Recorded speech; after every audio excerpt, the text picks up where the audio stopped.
Welcome to gradient. Basic economic problem and the economy എന്ന ചാപ്റ്ററിൻ്റെ അവസാനത്തെ ക്ലാസ്സാണ് ഇന്നത്തെ ക്ലാസ്. അപ്പോൾ ഇതിനു മുന്നേ ഉള്ള ക്ലാസ്സുകളെല്ലാം നിങ്ങൾ കണ്ടിട്ടുണ്ടാകുമെന്ന വിശ്വാസത്തിൽ ഞാൻ എന്ത് ചെയ്യാൻ പോവുകയാണ്, ലാസ്റ്റ് ക്ലാസ് സ്റ്റാർട്ട് ചെയ്യാം. അപ്പോൾ ഇതുവരെയുള്ള ക്ലാസ്സുകളിൽ നമ്മൾ എക്കണോമിക്സ് എന്ന് പറയുന്ന വിഷയവുമായി ബന്ധപ്പെട്ട് വരുന്ന കുറേ കാര്യങ്ങൾ എന്ത് ചെയ്തു, ഡിസ്കസ് ചെയ്തു.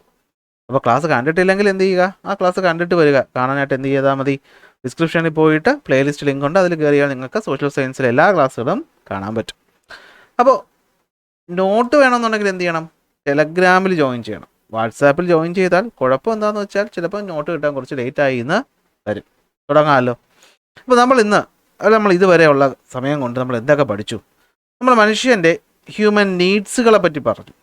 ബേസിക് എക്കണോമിക് പ്രോബ്ലംസ് ഏതൊക്കെയാണല്ലേ, what to produce, how to produce, for whom to produce പഠിച്ചു. 3 തരത്തിലുള്ള എക്കോണമികൾ ഏതാണെന്നുള്ളത് നമ്മൾ എന്ത് ചെയ്തു, പഠിച്ചു. അപ്പോൾ ഇതിനെയൊക്കെ പറ്റിയുള്ള സ്റ്റഡിയാണ് നമ്മൾ സത്യത്തിൽ എന്ത് വിളിക്കുന്നത്, സാമ്പത്തിക ശാസ്ത്രം അല്ലെങ്കിൽ എക്കണോമിക്സ് എന്ന് വിളിക്കുന്നത്.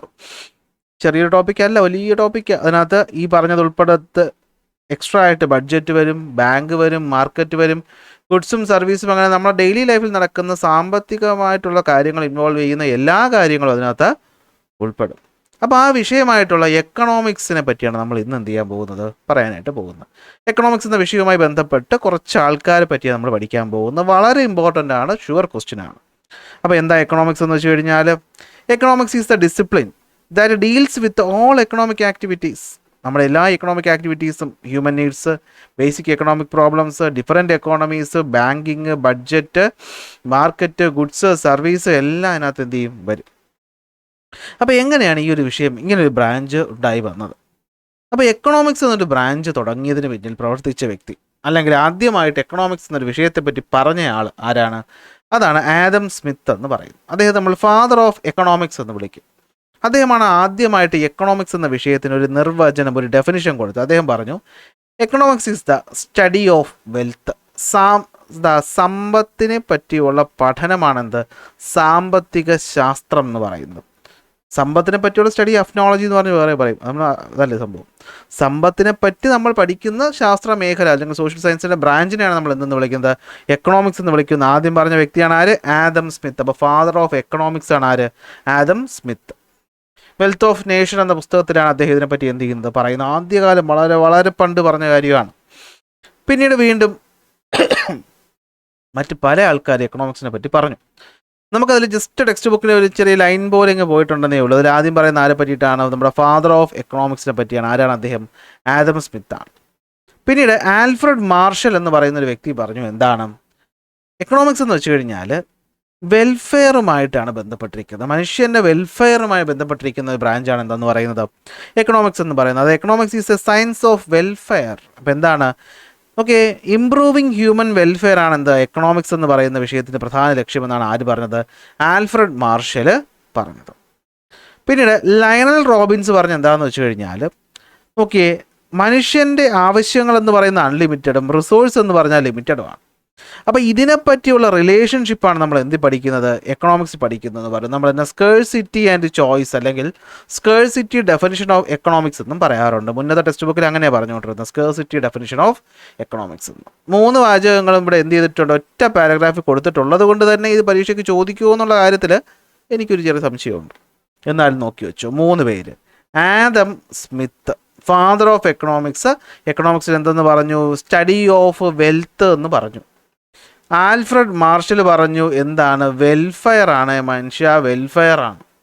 അപ്പോൾ ലയണൽ റോബിൻസ് വന്നിട്ട് പറഞ്ഞു, അങ്ങനെയൊന്നും അല്ല, നിങ്ങൾക്ക് അറിഞ്ഞൂടെ, എക്കണോമിക്സ് നമ്മൾ ഒന്നേ പഠിക്കുന്നുള്ളൂ, എന്താണ്, റിസോഴ്സുകൾ ലിമിറ്റഡ് ആണ്, ഹ്യൂമൻ നീഡ്സ് വാണ്ട്സ് എന്താണ്, അൺലിമിറ്റഡ് ആണ്.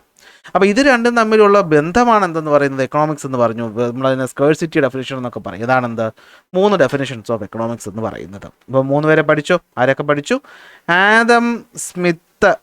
ആദം എന്ന് വെച്ചാൽ നിങ്ങൾക്കറിയാം അല്ലേ, ആദ്യ മനുഷ്യനാണ് ആദം, ആദവും ഔവയും ആദം. അപ്പോൾ ആദ്യമാണ് ആദം എന്ത് പറ്റി പറഞ്ഞു, എക്കണോമിക്സിനെ പറ്റി പറഞ്ഞു. അപ്പോൾ എക്കണോമിക്സ് എന്ന് കേൾക്കുമ്പോൾ തന്നെ നിങ്ങൾക്ക് സമ്പത്ത്, പൈസ എന്നറിയാം. അപ്പോൾ നമുക്ക് എന്ത് പറയാം, വെൽത്ത് ആണ്, അല്ലെങ്കിൽ വെൽത്തിനെ പറ്റിയുള്ള സ്റ്റഡിയാണ് എക്കണോമിക്സ് എന്ന് പറഞ്ഞത്. ആദ്യത്തെ ആദം പറഞ്ഞു. രണ്ടാമത് വരുന്നതാണ് എന്ത്, ആൽഫ്രഡ് മാർഷൽ. എന്താണ് ആൽഫ്രഡ് മാർഷൽ? അപ്പോൾ ഈ മാർഷൽ എന്ന് കേൾക്കുമ്പോൾ നിങ്ങൾക്ക് പട്ടാളമൊക്കെ ആണല്ലേ ഓർമ്മ വരുന്നത്. പട്ടാളത്തിലാണ് മാർഷൽ, എയർ മാർഷൽ, എയർഫോഴ്സിലൊക്കെ ഉള്ളതാണ് മാർഷൽ എന്നൊക്കെ പറയുന്നത്. അപ്പോൾ അവർ മനുഷ്യരുടെ വെൽഫെയർ ഉറപ്പുവരുത്തുക എന്നുള്ളതാണല്ലോ നമ്മുടെ പട്ടാളത്തിൻ്റെ ലക്ഷ്യം എന്ന് പറയുന്നത്. അപ്പോൾ വെൽഫെയർ ഡെഫിനിഷനാണ് ആര് പറഞ്ഞത്? ആൽഫ്രഡ് മാർഷൽ പറഞ്ഞത്. എന്നാൽ ഒരു സിംഹം വരുന്നു, ലയണൽ റോബിൻസ്. അപ്പോൾ ആലോചിക്കുക, റോബിൻ എന്ന് പറയുമ്പോൾ നിങ്ങൾക്ക് റോബിൻ ഹുഡിൽ ഓർമ്മ വരും അല്ലേ? റോബിൻ ഹുഡ് കള്ളൻ. എന്തു പറ്റി? ആൾക്കാരുടെ റിസോഴ്സുകൾ എടുത്തിട്ട് എന്ത് ചെയ്യുന്നു? ആവശ്യമുള്ള ആൾക്കാർക്ക് കൊടുക്കുന്നു അല്ലേ? അപ്പോൾ ലിമിറ്റഡ് ആയിട്ടുള്ള റിസോഴ്സ് എടുത്തിട്ട് ആവശ്യക്കാർക്ക് സപ്ലൈ ചെയ്തുകൊണ്ടിരുന്ന ആളാണ് ആര്? ലയണൽ റോബിൻസ്, അല്ല റോബിൻ ഹുഡ്. അപ്പോൾ റിസോഴ്സ് എന്ന് പറയുന്നത് ലിമിറ്റഡ് ആണെന്നും മനുഷ്യൻ്റെ വാൺസ് എന്ന് പറയുന്നത് അൺലിമിറ്റഡ് ആണെന്നും ആര് പറഞ്ഞു? ലയണൽ റോബിൻസ് പറഞ്ഞു. 3 പോയിന്റ് ഓർത്ത് വയ്ക്കാമല്ലോ, സംശയമൊന്നുമില്ലല്ലോ. അപ്പോൾ ആദ്യത്തെ ആൾ ആദം എന്തിനെപ്പറ്റി പറഞ്ഞു? ആദ്യമായി എക്കണോമിക്സിനെ പറ്റി പറഞ്ഞു. എക്കണോമിക്സ് എന്ന് പറയുമ്പോഴേ നമുക്ക് വെൽത്ത് എന്ന ഓർമ്മ വരുന്നത്, പൈസ എന്ന ഓർമ്മ വരുന്നത്. അപ്പോൾ സ്റ്റഡി ഓഫ് വെൽത്ത് ആണ് എക്കണോമിക്സ് എന്ന് പറഞ്ഞു. അപ്പോൾ ആൽഫ്രഡ് മാർഷൽ എന്താ പറഞ്ഞത്? Marshall air chief marshal, air force ആണ്. മനുഷ്യരുടെ വെൽഫെയർ ഉറപ്പുവരുത്താണ് അവരുടെ ജോലി. അപ്പോൾ വെൽഫെയർ ഡെഫിനിഷൻ ആര് പറഞ്ഞു? ആൽഫ്രഡ് മാർഷൽ പറഞ്ഞു. എന്നാൽ റോബിൻ ഹുഡ് വന്നിട്ട് എന്താ പറഞ്ഞത്? ലയണൽ റോബിൻസ് എന്താ പറഞ്ഞത്? മനുഷ്യന്മാർക്ക് ഭയങ്കര ആക്രാന്തമാണ്, അതുകൊണ്ട് റിസോഴ്സൊക്കെ ഞാനെടുത്ത് എന്ത് ചെയ്യും? എല്ലാവർക്കും അങ്ങോട്ട് കൊടുക്കാം അല്ലേ? മനുഷ്യൻ്റെ വാൺസ് എന്ന് പറയുന്നത് അൺലിമിറ്റഡ്, റിസോഴ്സ് ലിമിറ്റഡ് ആണ്. അപ്പോൾ അങ്ങോട്ട് എടുത്ത് അഡ്ജസ്റ്റ് ചെയ്യുന്ന പരിപാടിയാണ് ആർക്കുള്ളത്? നമ്മുടെ റോബിൻ ഹുഡിനുള്ളത്. സെറ്റാണ്. 3 പേരെ പഠിച്ചല്ലോ. തീരുന്നില്ല, ഇനിയും വരുന്നുണ്ട്. ഇതാണ് നമ്മുടെ ആദം സ്മിത്ത് എന്ന് പറയുന്നത്, ഇതാണ് നമ്മുടെ ആൽഫ്രഡ് മാർഷൽ എന്ന് പറയുന്നത്, ഇതാണ് ലയണൽ റോബിൻസ് എന്ന് പറയുന്നത്.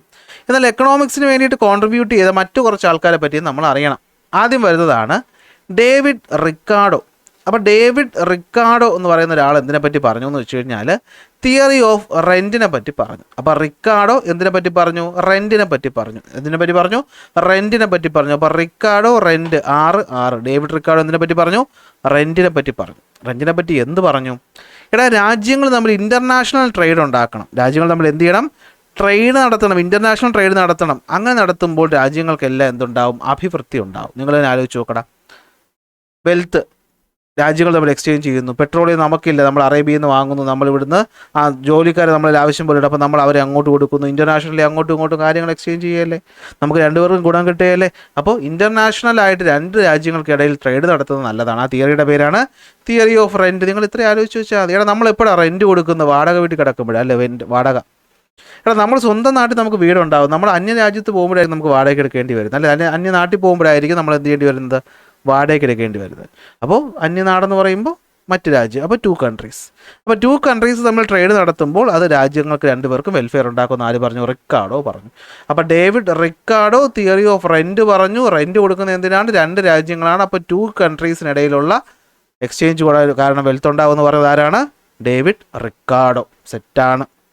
അടുത്ത് വരുന്നതാണ് ആര്? നമ്മുടെ കാറൽ മാർക്സ്. അയ്യോ, എൻ്റെ കാറൽ മാർക്സ് മുത്തപ്പ എന്ന് നമ്മൾ കേട്ടിട്ടുണ്ട് അല്ലേ? കാറൽ മാർക്സ് എന്ന് പറയുമ്പോൾ നമുക്ക് ഓർമ്മ വരുന്നത് എന്താ? നമ്മുടെ ചെങ്കൊടിയും കമ്മ്യൂണിസവും ആണ് അല്ലേ? അപ്പോൾ നിങ്ങൾക്കറിയാം, കമ്മ്യൂണിസ്റ്റ് പാർട്ടി എപ്പോഴും തൊഴിലാളി പാർട്ടി എന്നാണ് പറയുന്നത്. അപ്പോൾ കാറൽ മാർക്സ് ആരെ പറ്റിയിട്ടാണ് പറഞ്ഞത്? ലേബേഴ്സ് അല്ലെങ്കിൽ ജോലിക്കാരെ പറ്റിയിട്ടാണ് പറഞ്ഞത്. കാറൽ മാർക്സ് ഇത്രേ പറഞ്ഞുള്ളൂ.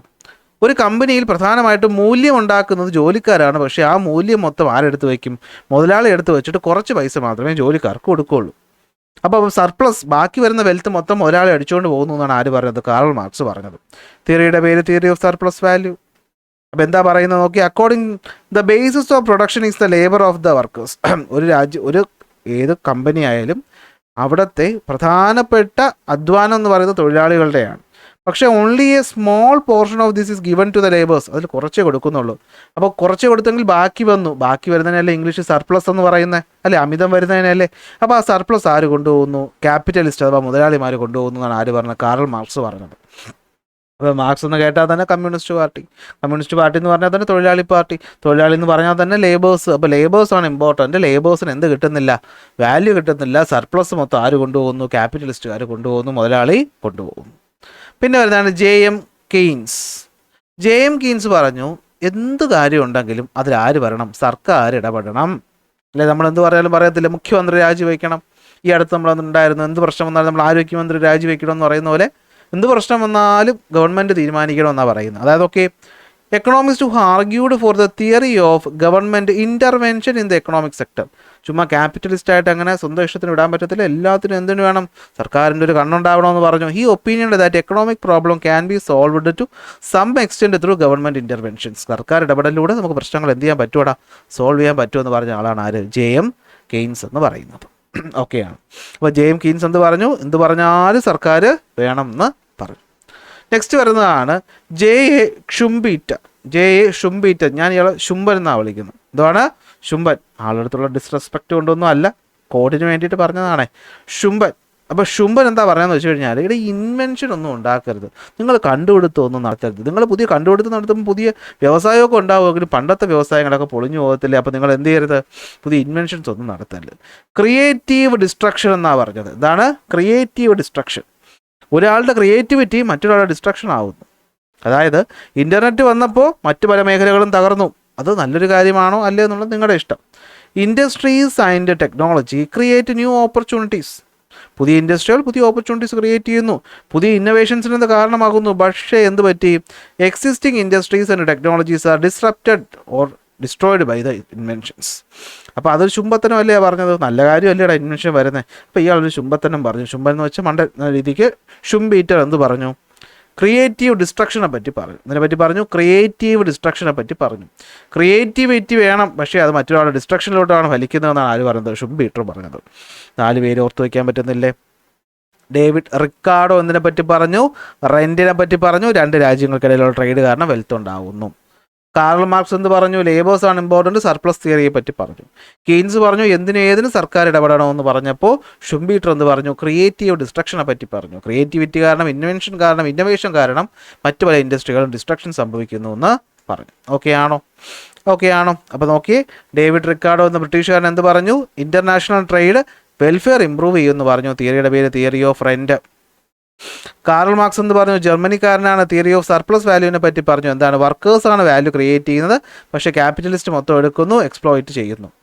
ജെയിം കീൻസ് ബ്രിട്ടീഷുകാരൻ എന്ത് പറഞ്ഞു, ഗവൺമെൻറ് ഇൻ്റർവെൻഷൻ വേണം, എന്ത് കാര്യത്തിലും സർക്കാർ ഇടപെടണം, എക്കണോമിക് പ്രോബ്ലം സോൾവ് ചെയ്യാൻ പറ്റുന്ന സർക്കാർ ഇടപെടലിലൂടെയാണ് എന്ന് പറഞ്ഞു.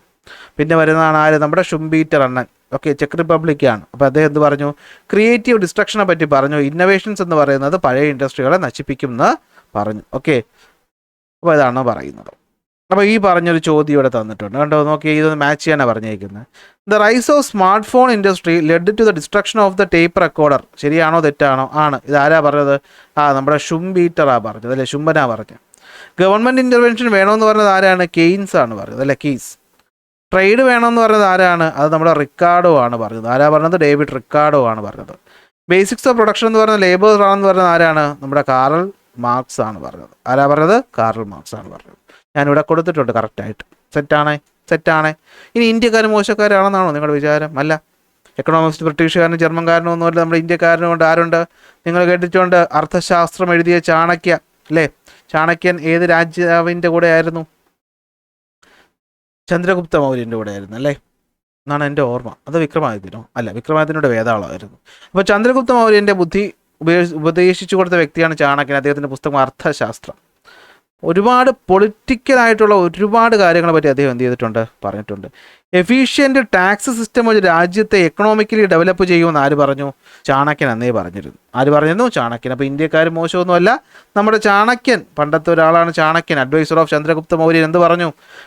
എഫക്റ്റീവായി നമ്മൾ ടാക്സ് വാങ്ങിയാൽ, നല്ല രീതിയിൽ നോക്കിയും കറിഞ്ഞും ആൾക്കാർക്ക് നല്ലത് ചെയ്ത് കൊടുത്തിട്ട് ടാക്സ് വാങ്ങിച്ചാൽ അത് രാജ്യത്തിന് എന്ത് ചെയ്യും? ഉന്നതിയിലേക്ക് എത്തിക്കും എന്ന് പറഞ്ഞു. അപ്പോൾ ദാദാഭായ് നവറോജി പറഞ്ഞു, എന്നാൽ ശരി, ബ്രിട്ടീഷുകാർ ഇവിടുന്ന് മൊത്തം അടിച്ചുകൊണ്ട് പോവുകയാണേ എന്ന് പറഞ്ഞു. Drain theory. ബ്രിട്ടീഷുകാർ ഇവിടുത്തെ വെൽത്ത് മൊത്തം എന്ത് ചെയ്തുകൊണ്ട് പോവുകയാണ്? അടിച്ചുകൊണ്ട് പോവുകയാണെന്ന് ആര് പറഞ്ഞു? ദാദാഭായ് നവറോജി പറഞ്ഞു. തിയറിയുടെ പേരാണ് എന്താ? Drain theory. എന്ത് തിയറി? Drain theory. അപ്പോൾ ഡ്രെയിൻ തിയറിയിൽ ദാദാഭായ് നവറോജി എന്ത് പറഞ്ഞു? ബ്രിട്ടീഷുകാർ നമ്മുടെ വെൽത്ത് മൊത്തം അടിച്ചുകൊണ്ട് പോവുകയാണെന്ന് പറഞ്ഞു. ഇന്ത്യൻ നാഷണൽ കോൺഗ്രസ് തുടങ്ങിയ സമയത്ത് ദാദാഭായ് നവറോജി ഉണ്ടായിരുന്നു. Grand old man of India എന്നൊക്കെ പറയും. പഠിച്ചിട്ടുണ്ട്. ഏത്? നമ്മുടെ തൊട്ട് മുമ്പത്തെ ചാപ്റ്ററിൽ. ഓർമ്മയുണ്ടോ? പിന്നെ വരുന്നത് നമ്മുടെ father of nation Mahatma Gandhi. അദ്ദേഹം ഹിന്ദ് സ്വരാജ് എന്ന് പറയുന്ന പുസ്തകത്തിൽ ഒരു കാര്യം പറയുന്നുണ്ട്. എന്താണെന്ന് വെച്ച് കഴിഞ്ഞാൽ, നമ്മുടെ രാജ്യം ഇന്ത്യ ഡെവലപ്പ് ആവണമെങ്കിൽ നമുക്ക് ആദ്യം സെൽഫ് സഫീഷ്യൻസി വേണം. എന്ത് വേണം? Self sufficiency. നമ്മൾ സ്വയം പര്യാപ്തമായാൽ മാത്രമേ നമുക്ക് ഡെവലപ്പ് ആവാൻ പറ്റുള്ളൂ. വളരെ ഇമ്പോർട്ടൻ്റ് ആയിട്ടുള്ള പോയിന്റ്. ബ്രിട്ടീഷുകാരെയോ മറ്റുള്ളവരെയോ നമ്മൾ ഡിപ്പെൻഡ് ചെയ്തുകൊണ്ടിരുന്നത് നമ്മൾ ഒരു കാലത്തും രക്ഷപ്പെടത്തില്ല എന്ന് പറയുന്നു. അപ്പോൾ ഇതിനൊരു മറ്റൊരു ഫോമാണ് നമ്മുടെ മെയ്ക്ക് ഇൻ ഇന്ത്യ എന്ന് പറയുന്നത്. നിങ്ങളിപ്പോൾ കേൾക്കുന്നുണ്ടായിരിക്കും അല്ലേ? Make in India. അതിലെന്താ പറയുന്നത്? ഇന്ത്യയിൽ വെച്ചുണ്ടാക്കിയാൽ മതി, അപ്പോഴേ നമ്മൾ ഡെവലപ്പ് ആവുകയുള്ളൂ. അപ്പോൾ സെൽഫ് സഫീഷ്യൻസി നമുക്ക് വേണമെന്നും ഡീസെൻട്രലൈസേഷൻ വേണം. എല്ലാം കേന്ദ്രത്തിൻ്റെ കയ്യിലങ്ങ് ഇരുന്നാൽ പോരെ, എല്ലാം എന്ത് ചെയ്യണം? നമ്മൾ ഡീസെൻട്രലൈസ്ഡ് ചെയ്യണം, വികേന്ദ്രീകരണം ചെയ്യണം. എന്ന് വെച്ചാൽ ഓരോ സ്റ്റേറ്റുകൾക്കും അല്ലെങ്കിൽ ഓരോ ഡിസ്ട്രിക്റ്റുകൾക്കും കുറച്ച് അവകാശങ്ങൾ കൊടുക്കണം. റൂറൽ ഇൻഡസ്ട്രീസ് എന്ത് ചെയ്യണം? നമ്മൾ ഇൻക്രീസ് ചെയ്യണം, അവരുടെ പ്രൊഡക്ഷൻ ഡെവലപ്പ് ചെയ്യണം. കാരണം റൂറൽ ഏരിയ ഡെവലപ്പ് ആയാൽ, ഗ്രാമങ്ങൾ വികസിച്ചാൽ ആ രാജ്യം തന്നെ വികസിക്കും. ഗ്രാമസ്വരാജ് എന്നൊക്കെ പറയും ഇതിനെ പറ്റിയിട്ട്. Expand local market four marketing locally produced product. വിദേശ സാധനങ്ങൾ നമ്മൾ പറഞ്ഞല്ലോ, വിദേശീയ സാധനങ്ങൾ നമ്മൾ ഉപേക്ഷിക്കണം. ഗാന്ധിജി പണ്ട് പറഞ്ഞ സ്വദേശി പ്രസ്ഥാനം, ഗാന്ധിജി പറഞ്ഞല്ലെങ്കിലും സ്വദേശി പ്രസ്ഥാനത്തെ പറ്റി നമ്മൾ പഠിച്ചവരെ, അപ്പോൾ നമുക്ക് ഇതിനെപ്പറ്റി പറയേണ്ട ആവശ്യമില്ല. ലോക്കൽ പ്രോഡക്റ്റ് വിൽക്കാൻ നമ്മൾ ഓപ്പർച്യൂണിറ്റീസ് കൊടുക്കണം. Economic inequality should be elevated to ensure social justice. സാമൂഹികമായിട്ടുള്ള ജസ്റ്റിസ് ഉണ്ടാക്കണമെങ്കിൽ സാമ്പത്തികമായിട്ടുള്ള അസമത്വം ഇല്ലാതാക്കണം. എക്കണോമിക് ഇനിക്വാലിറ്റി എടുത്ത് കളയണം.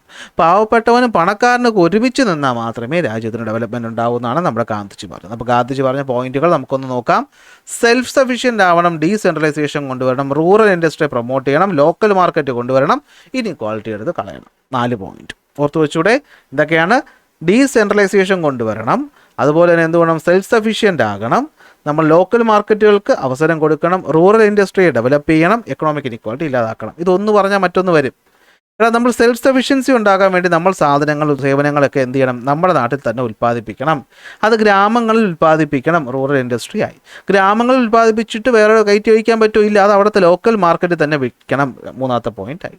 അങ്ങനെ വിൽക്കുമ്പോൾ നാട്ടിലുള്ളവരെല്ലാവരും പണക്കാരാകും. അപ്പോൾ എക്കണോമിക് ഇനിക്വാലിറ്റി എന്ത് ചെയ്യും, ഇല്ലാതാകും. സെറ്റാണ്. കണക്ട് ചെയ്ത് ഓർത്ത് വെച്ചുകൂടെ. സ്വന്തമായി കാര്യങ്ങൾ ചെയ്യാൻ നമ്മളെല്ലാം രാജ്യങ്ങൾ ഡീസെൻട്രലൈസ് ചെയ്യണം. അങ്ങനെ ഗ്രാമങ്ങളിൽ ഇൻഡസ്ട്രി തുടങ്ങണം. ഇൻഡസ്ട്രി ഉണ്ടാക്കുന്ന സാധനങ്ങൾ ഗ്രാമത്തിൽ തന്നെ വിറ്റഴിക്കണം. വിറ്റഴിക്കുമ്പോൾ ഗ്രാമത്തിലുള്ളൊരു കാശുകാരായിട്ട് മാറും. ലോക്കൽ എക്കോണമി ഇനിക്വാലിറ്റി ഇല്ലാതാകും. സെറ്റല്ലേ? തീർന്നു. ഇനി 2 ആൾക്കാരെ പറ്റി ഓർത്താൽ മതി. ഒന്ന് നമ്മുടെ അമർത്യ സെന്നും ഒന്ന് അഭിജിത്ത് ബാനർജിയും. അമർത്യ സെൻ നിങ്ങൾ പഠിച്ചിട്ടുണ്ട്. ഇന്ത്യയിൽ നിന്നുള്ള ആദ്യത്തെ നോബൽ സമ്മാനം, എക്കണോമിക്സിൽ നോബൽ സമ്മാനം വാങ്ങിച്ച വ്യക്തിയാണ് ആര്? അമർത്യ സെൻ എന്ന് പറയുന്നത്. ഈ അമർത്യ എന്ന് പറയുന്ന പേര് ഇദ്ദേഹത്തിന് കൊടുത്തത് രവീന്ദ്രനാഥ ടാഗോർ ആണോ മഹാത്മാഗാന്ധി ആണോ എന്ന് എനിക്ക് സംശയമുണ്ട്. അമർത്യ മരണമില്ലാത്തവൻ എന്ന മീനിങ്ങിലാണ് അമർത്യ കുമാർ സെൻ എന്ന് പറയുന്ന ആൾ. അദ്ദേഹത്തിന് എന്ത് പറ്റി? ആദ്യമായി നമ്മൾ നൊബേൽ സമ്മാനം കിട്ടി 1998 for the outstanding contribution to welfare economics. Welfare economics എന്ന വിഷയത്തിലാണ് കൊടുത്തത്. ഈ പോവർട്ടി ലൈൻ കണ്ടുപിടിക്കുന്ന കാര്യത്തിലൊക്കെയാണ് അദ്ദേഹം എന്ത് ചെയ്തത്, എന്തോ തിയറിയൊക്കെ എഴുതിയിട്ടുണ്ടായിരുന്നു. അങ്ങനെയാണ് അദ്ദേഹത്തിന് നൊബേൽ സമ്മാനം കിട്ടുന്നത്. അപ്പോൾ അദ്ദേഹത്തിന് പ്രധാനപ്പെട്ട വെൽഫെയർ എക്കണോമിക്സിൻ്റെ കാര്യങ്ങൾ എന്തൊക്കെയാണെന്ന് വെച്ച് കഴിഞ്ഞാൽ, ഓക്കെ, എംഫസൈസ് എന്ന് പറയുന്നത് എപ്പോഴും വിദ്യാഭ്യാസത്തിനും ആരോഗ്യത്തിനും സോഷ്യൽ ജസ്റ്റിസിനും ആണ് നമ്മൾ കൊടുക്കണം. എങ്കിലേ നമുക്ക് എക്കണോമിക് പ്രോഗ്രസ് ഉണ്ടാകുള്ളൂ. ജെൻഡർ ഇക്വാലിറ്റിയും വുമൺ എംപവർമെൻറ്റും ഒരു രാജ്യത്തിൻ്റെ പ്രോഗ്രസ്സിന് ഇമ്പോർട്ടൻ്റ് ആണ്. എക്കണോമിക് ഡെവലപ്മെൻറ്റ് എന്ന് പറയുന്നത് നമ്മൾ എന്ത് ചെയ്യണം, ഹ്യൂമൻ റൈറ്റ്സിൻ്റെയും ഫ്രീഡത്തിൻ്റെ അടിസ്ഥാനത്തിൽ വേണം പറയാൻ. അപ്പോൾ ഇവിടെ എല്ലാം പൈസയെ പറ്റിയാണോ പറഞ്ഞത്? പൈസയേക്കാൾ കൂടുതലും വെൽഫെയറിനെ പറ്റിയിട്ടാണ് അദ്ദേഹം പറയുന്നത്, അല്ലേ? എന്താണ്, ഒരു രാജ്യത്തല്ല, ഏതൊരു രാജ്യത്തും വിദ്യാഭ്യാസത്തിനും ആരോഗ്യത്തിനും സാമൂഹിക നീതിക്കും വേണം നമ്മൾ കണക്കാക്കാൻ, ഇമ്പോർട്ടൻസ് കൊടുക്കാൻ. അവിടെയാണ് പ്രോഗ്രസ് ഉണ്ടാകുന്നത്, കുറേ കാശ് ഉണ്ടാക്കുന്നതിലല്ല. പല ആഫ്രിക്കൻ രാജ്യങ്ങളും സാമ്പത്തികമായി കിടിലമാണെങ്കിലും അവിടെ ഈ പറയുന്ന കാര്യങ്ങളൊന്നും ഇല്ല. ജെൻഡർ ഇക്വാലിറ്റി കൊണ്ടുവരണം. സ്ത്രീകളെ നമ്മൾ എന്ത് ചെയ്യണം, എംപവർ ചെയ്യണം. അപ്പോഴേ രാജ്യം പ്രോഗ്രസ് ആവുള്ളൂ. നമുക്കറിയാവുന്ന കാര്യം. തീരുന്നില്ല. എക്കണോമിക് ഡെവലപ്മെൻറ്റ് എന്ന് പറയുന്നത് എന്തായിരിക്കണം? ഹ്യൂമൻ റൈറ്റ്സിൻ്റെയും ഫ്രീഡത്തിൻ്റെ അടിസ്ഥാനത്തിൽ വേണം ക്ലാസിഫൈ ചെയ്യാൻ. ചുമ്മാതല്ല അദ്ദേഹത്തിന് എന്ത് വിളിച്ചത്, അമർത്യ സെൻ എന്ന് വിളിച്ചത്. കാരണം എന്താണ്, അമ്മാതിരി പോയിൻ്റാണ് പറഞ്ഞത്. സോ ചുമ്മാ ആണോ പിടിച്ച് എന്ത് കൊടുത്തത്? നമ്മുടെ ഇന്ത്യയിൽ നിന്നുള്ള ആദ്യത്തെ സാമ്പത്തിക ശാസ്ത്ര നോബൽ സമ്മാനം കിട്ടിയത് ഇദ്ദേഹത്തിനാണ്. 2019 മറ്റൊരു വ്യക്തിക്ക് കിട്ടുന്നുണ്ട്. അദ്ദേഹത്തിൻ്റെ പേരാണ് അഭിജിത്ത് വിനായക ബാനർജി എന്ന് പറയുന്നത്. അദ്ദേഹം ഒരു ഇന്ത്യൻ അമേരിക്കനാണ്. എന്ന് വെച്ചാൽ ഇന്ത്യനാണ്, അമേരിക്കൻ സിറ്റിസണും കൂടിയാണ്. ഓക്കെ, ഇപ്പോൾ ബൈ എന്താണ്, ഈ അച്ഛനും അമ്മയൊക്കെ ഇന്ത്യക്കാരാണെങ്കിൽ അദ്ദേഹം അവിടെ വളർന്നൊരു വ്യക്തിയാണെന്നാണ് മനസ്സിലാക്കുന്നത്. അപ്പോൾ അഭിജിത്ത് വിനായക ബാനർജിക്ക് 2019 എന്ത് കിട്ടുന്നുണ്ട്, നൊബേൽ സമ്മാനം കിട്ടുന്നുണ്ട്. ഗ്ലോബൽ പോവർട്ടി ഇറാഡിക്കേഷന് വേണ്ടിയിട്ടാണ്. എസ്റ്റർ ഡുഫ്ലോയുമായിട്ട് മൈക്കിൾ കെർമറുമായിട്ട് ചേർന്നിട്ടാണ് അദ്ദേഹം 3 പേർക്കാണ് എക്കണോമിക്സിൽ നൊബേൽ സമ്മാനം കിട്ടിയത്. അഭിജിത്ത് ബാനർജി, എസ്റ്റർ ഡുഫ്ലോ, അതുപോലെ മൈക്കിൾ ക്രീമർ. ഓക്കെ, കെർമർ എന്നാണ് ഞാൻ പറഞ്ഞത്, അല്ലെ? ക്രീമർ. 3 പേർക്ക് കൂടെ കിട്ടി. തീർന്നു. ഈ ഒരു മരം നമുക്കൊന്ന് കംപ്ലീറ്റ് ചെയ്താലോ? മരം കംപ്ലീറ്റ് ചെയ്യാൻ വാ ഒഴിവാ. ചാണക്യൻ എന്ത് കൊണ്ടുവന്നു? എഫക്റ്റീവായ ടാക്സ് സിസ്റ്റം കൊണ്ടുവന്നു. ദാദാഭായ് നവറോജി ട്രെയിൻ തിയറിയെ പറ്റി പറഞ്ഞു. അമർത്യ സെൻ വെൽഫെയർ എക്കണോമിക്സിനെ പറ്റി പറഞ്ഞു. അഭിജിത്ത് ബാനർജി പോവർട്ടി ഇറാഡിക്കേഷനെ പറ്റി പറഞ്ഞു. മഹാത്മാഗാന്ധി സെൽഫ് സഫിഷ്യൻറ്റ് ഡീസെൻട്രലൈസേഷനെ പറ്റി പറഞ്ഞു. അതാണ് ഇവിടെ നിങ്ങൾ എന്ത് ചെയ്യേണ്ടത്, എഴുതി ചേർക്കേണ്ടത്. വിത്ത് ദാറ്റ് നമ്മൾ എന്ത് ചെയ്യുന്നു, ഈ ഒരു മനോഹരമായ ചാപ്റ്റർ ഇവിടെ എന്ത് ചെയ്യുന്നു, അവസാനിപ്പിക്കുന്നു. Okay, by identifying the basic economic problem faced by the country of the world we need to efficient utilisation. Conclusion നമുക്ക് ഇമ്പോർട്ടൻ്റ് അല്ല പരീക്ഷയ്ക്ക്. അപ്പോൾ ഇത്രയും പറഞ്ഞുകൊണ്ട് ഈ മനോഹരമായ ചാപ്റ്റർ നമ്മൾ തീർത്തിരിക്കുന്നു. ക്ലാസ്സിൽ ഇഷ്ടപ്പെട്ട ലൈക്ക് ചെയ്യുക, ഷെയർ ചെയ്യുക, സബ്സ്ക്രൈബ് ചെയ്യുക. അടുത്ത ക്ലാസ്സിൽ അടുത്ത ടോപ്പിക്കുമായിട്ട് കാണാം.